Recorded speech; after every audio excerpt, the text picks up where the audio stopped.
Hey everybody, welcome back to the Dungeon Dive. Daniel here. I hope you are doing well, and if you're not, I hope you are soon. Okay, today we are going to be focusing on the first game of our horror-themed month of October in 2022, and that is a game that I should play more often because every time I do, I really enjoy the game, and that is Elder Sign from Fantasy Flight Games. Now, Elder Sign, what Fantasy Flight did is they took all of the things that we love about Arkham Horror 2nd Edition and Eldritch Horror, and they kind of shrunk everything down to a medium-sized box, turned it into a dice game, stripped away some of the theming, the story, the emergent narrative doesn't come out as much in Elder Sign, but they replaced that with kind of a very interesting puzzle game with a lot of fun and a game that you can set up and play quickly. It doesn't take many hours like Eldritch Horror or Arkham Horror can sometimes take. And it really is a fun game. So today we're going to take a brief look at the main game here, the Elder Sign, the revised printing. And then we are going to take a look at some of the expansions, including a small card expansion called Grave Consequences. And we will take a look at a few of the small box expansions, such as the Gates of Arkham, the Omens of Ice, and Omens of the Pharaoh expansions. So I'm going to kind of approach this first part of this review coming from the position that maybe somebody watching this doesn't really know what Elder Sign is. I understand that I'm very late to the game getting this a video of Elder Sign onto my channel, but there are always people who are coming to a game with a fresh set of eyes. So let's read a little bit about Elder Sign here. From beyond, evil from beyond has come to the museum. Throughout the museum's history, visitors have been drawn to its unparalleled collection of ancient exhibits and exotic curios from faraway places. But in 1926, unimaginable horrors from beyond threatened to use these artifacts as a means to enter our world, bringing an end to all of humanity. The clock is striking midnight, and a small group of courageous investigators desperately search the marbled halls for the legendary symbol that will keep our world safe, the Elder Sign. In Elder Sign, 1 to 8 players take on the role of investigators struggling to combat one of the Ancient Ones, vast, powerful creatures that dwell in the space between dimensions. By rolling a pool of dice, players will investigate the museum that has become the focal point of these strange creatures. The investigators' courage and skill will earn rewards, the most prized of which is an Elder Sign, the Eldritch symbol used to seal away the Ancient One and win the game. All right, so Elder Sign is Arkham Horror / Eldritch Horror, the dice game, basically. And what you're going to be doing on a game is you will be taking a number of investigators. I believe this game plays from 1 to 8. Yeah, so it plays quite a few.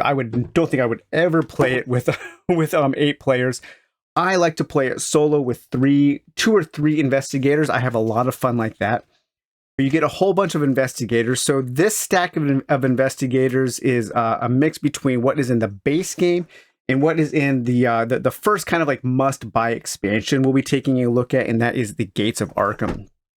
So you will get your typical slew of investigators from all of the Arkham File games, such as Amanda Sharp, Ashcan Pete, Michael McGlynn, Daryl Simmons, Bob Jenkins, Monterey Jack, Kate Winthrop, Vincent Lee, Jenny Barnes, and then these are from the expansion, the Gates of Arkham expansion. We have Finn Edwards, Patrice Hathaway, Norman Withers, Skids O'Toole, Tommy Muldoon, and Trish Yarborough.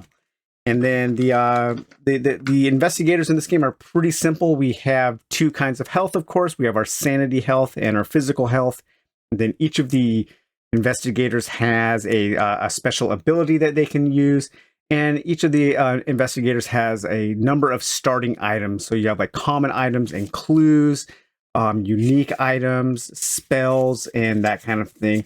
This game uses a lot of the same terminology, a lot of the same kinds of items and spells and things from its larger box cousins. And in the game, you're going to be choosing one of the ancient ones, one of the great old ones to fight. And again, this stack here has mixed together great old ones from the base game and the Gates of Arkham expansion. So we have the classic bad guys here like Azathoth and Hastur. I love that picture for Hastur. I love the look of this game. Everything has a really nice kind of classy look to it. It looks great set up on the table. And here we have the MVP there, Cthulhu, Shub-Niggurath, Ithaquah, the first version of Ithaquah. He is also in the Omens of Ice expansion in a slightly different form. We have Yig, Yog-Sothoth, Nyarlathotep, Yib-Histil, Ghatanotwa, if I said that right, Atlak-Nacha, and Yog-Sothoth. So a lot of people will be familiar with these bad guys here. And in the base game, you're going to be taking your investigators and you will be searching through a museum. And this is the entrance tile to the museum. And when your characters are at the museum, they can do certain things. They can receive first aid. They can roll a dive to search the lost and found to find items.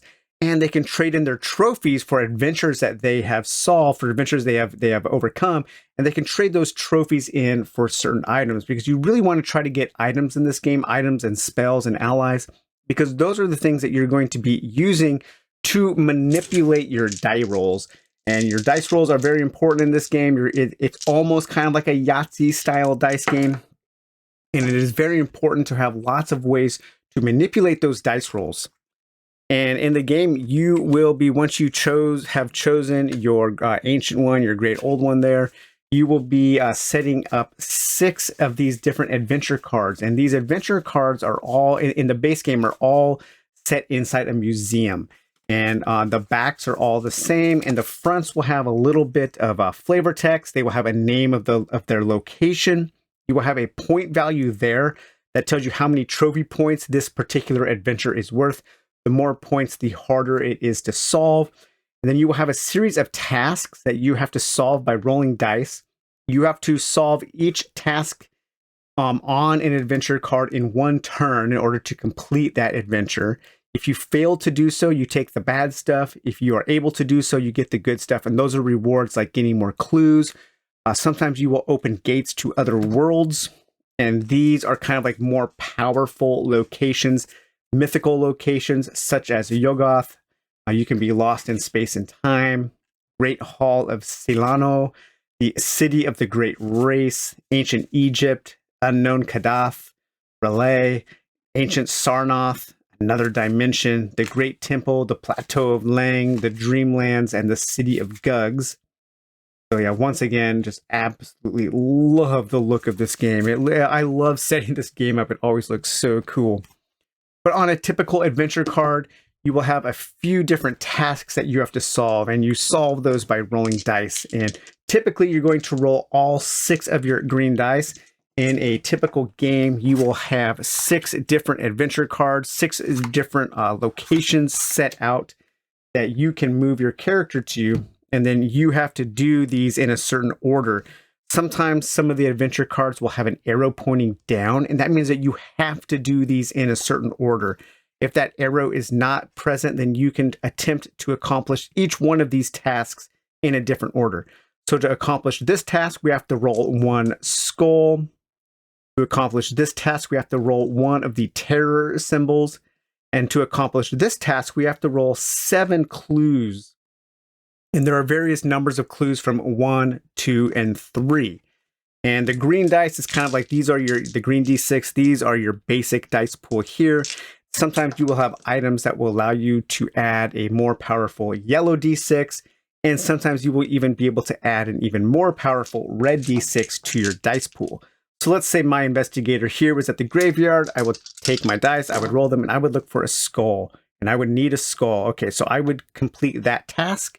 Since that task was successfully completed, I could pick up all my dice and roll again. And now I'm looking for a terror symbol. Okay, so there's my terror symbol. I got that. So that task is complete. Now I need to roll 7 points worth of clues. All right, so I rolled 3 and 3. There's 6, and I rolled a scroll, a knowledge there, and another terror symbol. So I did not roll 7. So now you kind of have your choice. I can lock one of my 3s. I can focus that 3, put it on my character, and then I could, you would discard one of the dice, and then you would roll again, trying to get what you needed. Okay, so there's 1 and a skull, so that wouldn't happen there. So then you could roll again. And then again, you're trying to get 7. That's pretty hard. Getting 7 is pretty difficult. You have to get at least a 3 and a 1 there to get 7. So that would probably be one that you would want to use one of the mini spells. The spells can be cast and you can mitigate some of the dice. You can change the face of your die. Some spells allow you to lock additional dice in order to be saved for a later task. Some spells you can discard that they will allow you to lock 2 dice. Sometimes you will just be able to change the face of any die. Some spells will allow you to re-roll dice. And then, of course, you also have your unique items here, such as the Prism of Vision. And these all give you different things that you can do. Again, all different ways that you can mitigate your die rolls. Some of these unique items will allow you to roll that red die, that super powerful D6. So again, the Sword of Glory allows you to add the yellow and the red D6 to your dice pool. That is very, very powerful. And then, of course, you also have your common items. And these common items typically don't give you as much mitigation, but they give you some. And you can use these to add some healing sometimes, or sometimes you can use these to add the yellow or red die. So it's very mechanical. They have stripped away in this game some of the flavor, some of the theme, and replaced it with more mechanical things. But to really get that sense of dread, that cool sense of emergent narrative, you just kind of have to connect the dots a little bit more. And then there are also a number of allies, and these allies will give you certain powers. And these are similar allies that you can meet in Eldritch Horror and Arkham Horror. And each one of these will allow you to do different things. And so you want to try to go to these locations, look for the ones that give you elder signs for when you accomplish the adventure. And then you're going to be collecting a number of elder signs. You're going to be putting those elder signs on the ancient ones here, the great old ones. And then each of the ancient ones will have a certain number of elder signs that they need in order to be defeated. They also have this doom track here. And this doom track, at certain points, you will be covering up the doom track with tokens. And certain symbols will make you do certain things, such as bringing out monsters. These are from the gates of this Yog-Sothoth is from the Gates of Arkham expansion. And so when you cover up one of these yellow signs, you add a gate to the map, and we'll take a look at that when we take a look at that expansion. So that's basically what you're doing. You also have some Mythos cards, and these are cards that you're going to be drawing at the top of each round. A full round is when 4 time has passed on the clock, and every night at midnight, the clock strikes midnight. Certain bad things happen on the cards at midnight. Certain other game functions happen at midnight, so you need to keep track of when it is midnight. And at each strike of midnight, you will draw a new Mythos card, which will add a certain bad thing that happens, and then some kind of lingering effect that happens for that whole turn. There are also spots on the cards to add enemies, and the enemies get added as a row, as another task that you have to overcome.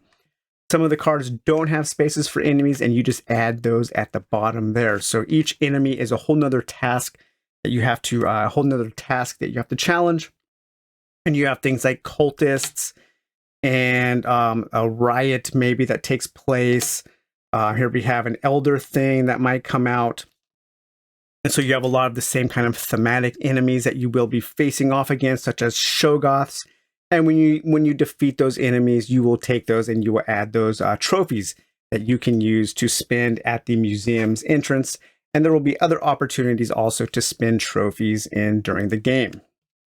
So that's basically what you're going to be doing, playing a nice little easy kind of puzzly dice game, going on all of these different adventures. The flavor text is always really nice to read. But the base game is okay. I think where this game really starts to shine is when you add in a couple of the small expansions. So let's take a look at one now that I really like, and that is this very small card expansion called Grave Consequences. Grave Consequences, I believe this is part of Fantasy Flight's print-on-demand series.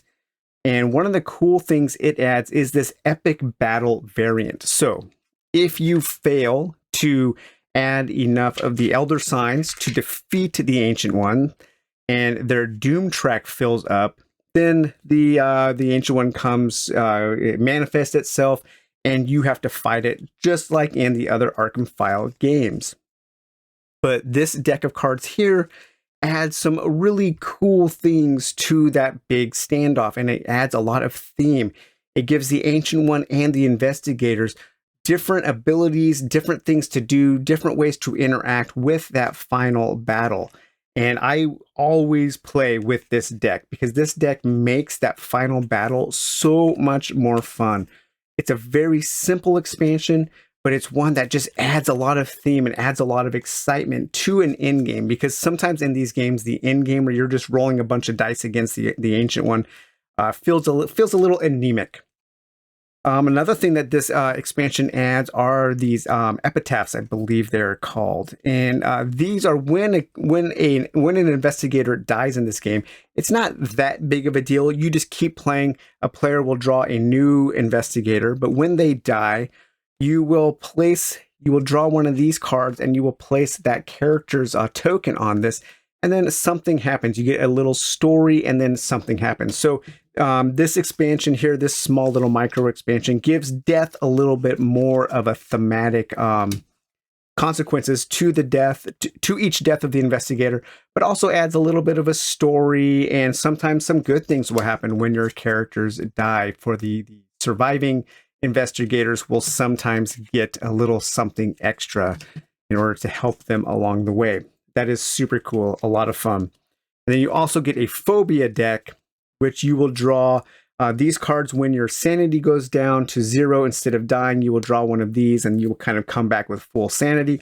But then you have to deal with different phobias, such as prosophobiia or necrophobia, xenophobia, dyspasophobia, anthrophobia. So all kinds of different phobias.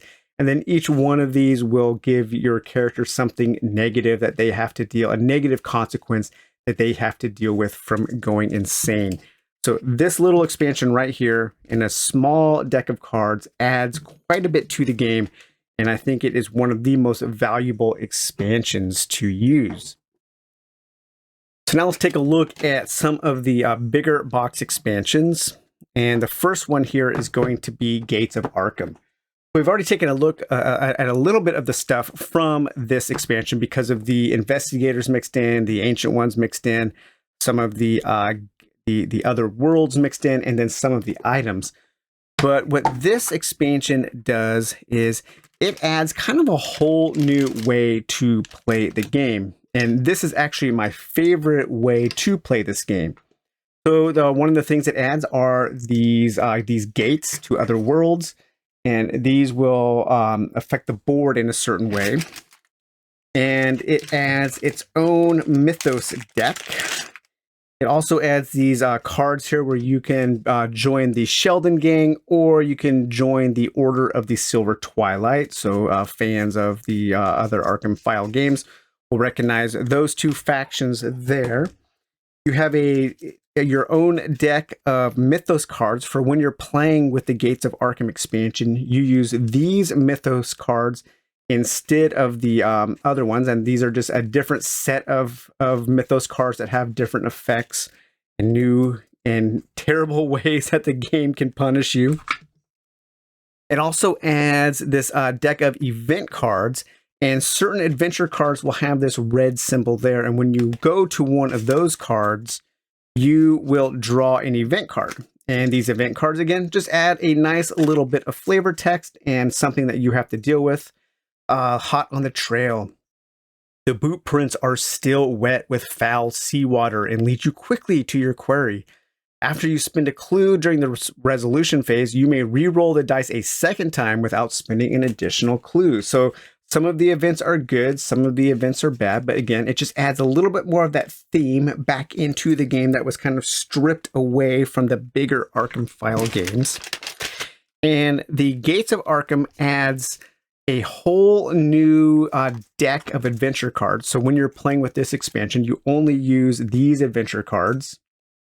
And these adventure cards really do change up the game. They make the game much more thematic, and they make it feel just a little bit closer to Arkham Horror without adding a ton of complexity and without adding a ton of time. And so at the beginning of a game of the Gates of Arkham expansion, you draw 3 face-up locations and then 3 face-down locations. And these locations have a color coding at a banner at the top that gives you a clue as to how difficult the encounter is going to be. We have yellow, we have red, and we have some green. And each one of these corresponds to a familiar location if you are familiar with Arkham Horror, such as Ma's Boarding House, Independence Square, Miskatonic Science Building, the Witch House, the Woods, the University, the Silver Twilight Lodge. And then the flavor on each one of these is a little stronger.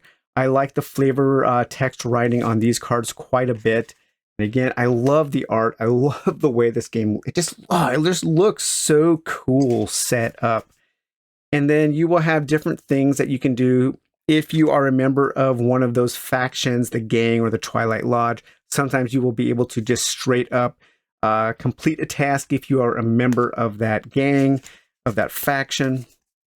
And then as you move to different locations, if they are face down, then when you move to that location, you get to interact with that location in a certain way. So here, if you go to Ma's Boarding House, you can spend 4 trophies to gain an ally. If you go at midnight, if this card is face down at midnight, a gate opens. And these gates are gates to other worlds, and they come out and they cover up one of the spots, and then you draw a gate to another world, and you place that corresponding gate on that world. And then you can no longer go to this world until you visit its corresponding other world and complete those tasks, and then the gates go away. So these gates, they block off spaces. They will pull you into the other world, kind of like Arkham Horror did. And so it just adds another little layer of theme, a little layer of thematic interaction to the game. But there are all kinds of different things that you can do when these cards are face down and you choose to move to them. Another thing that this expansion adds is a small deck. I wish they had more skill cards, but this is a deck of skill cards that you can gain that will give your character another special power in order to do game-breaking things. Very, very cool. So this is my favorite way to play the game. I like playing it with the Gates of Arkham expansion and the Grave Consequences. I think this combination creates for some really fun games. They're very quick. You know, it's like an hour for a solo game. You can have it set up, you can have it played and put away in like an hour for a complete Arkham Files experience. I really, really do like the game. And it's probably a game that, I don't know, it probably should have been on my top 50. It's a game that I don't play very often, and I'm not sure why, because every time I do play it, I really do enjoy it. One thing I did want to recommend, and I think I've talked about this book before, but this book kind of fits in with this theme, especially the library theme of the base game. And that is called the Starry Wisdom Library. And this is a catalog of the greatest occult book auction of all time.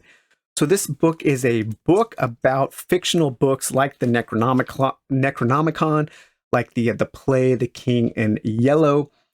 And this book is a collection of books that are being auctioned off at this famous kind of occult book esoteric auction. And each of the books that is mentioned in this book is written by the description for the auction is written by a different author. And this is a great book for people who are into all of that kind of like all those esoteric, weird books that are so prevalent in weird fiction. And if you like reading books about books, and especially fake books, this book is highly recommended. The Greatest Occult Book Auction of All Time. Scholars and book collectors across the country have long pondered the intended fate of the infamous collection of rare occult books left to rot in the Church of the Starry Wisdom in Providence, Rhode Island, after the Starry Wisdom cult disappeared to parts unknown in the late 19th century. The recent shocking discovery of a previously unknown book auction catalog issued in 1877 offers insight into the myriad mysteries of the occult. Entitled Catalog of the Occult Library of the recently disbanded Church of the Starry Wisdom of Providence, Rhode Island, and issued by the notorious Arkham firm Pent and Serenade, the catalog reveals the long-suspected fact that the church intended to sell its library to finance its removal from Providence. Just all the who's who of modern weird fiction authors have all contributed to this book, this collection of esoteric knowledge about esoteric fiction books in the realm of weird fiction. So highly recommend this book, especially if you're into this kind of stuff. It is super entertaining, super well written, and just a lot of fun. Now let's take a look at the two. I only have two of these. There's a third one. I think it's called Omens of the Deep, but I have Omens of Ice and Omens of the Pharaoh, these two expansions here. So these two expansions, again, add their whole new deck of adventure cards, and they are more narrative focused. And so this one, of course, takes place in kind of like an Arctic expedition, kind of like the Mountains of Madness. And then here we have an expedition into Egypt and into the pyramids.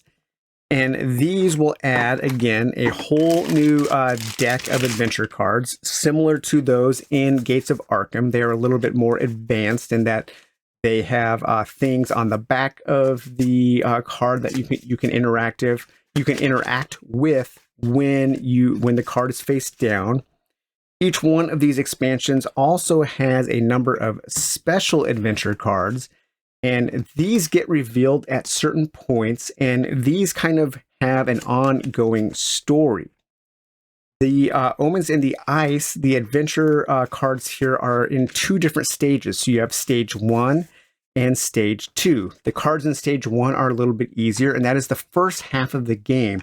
And you are playing a very basic game of Elder Sign, but these are all pretty easy to overcome. The tasks are easier. And in stage 1, you're trying to really build up your supplies. You're trying to build up your special items. And then once you get to stage 2, the adventure cards are much more difficult. And you're trying to use all of the cool stuff that you've accumulated in stage 1 in stage 2. Another thing that Omens of the Ice adds is this tracker here where you are keeping track of your statuses, not your statuses, but your supplies. And the supplies are kind of an abstract way to keep track of how well your expedition is doing. If you run out of supplies, it is bad. You want to try to have more supplies, and the more supplies you have, the easier time you will have it.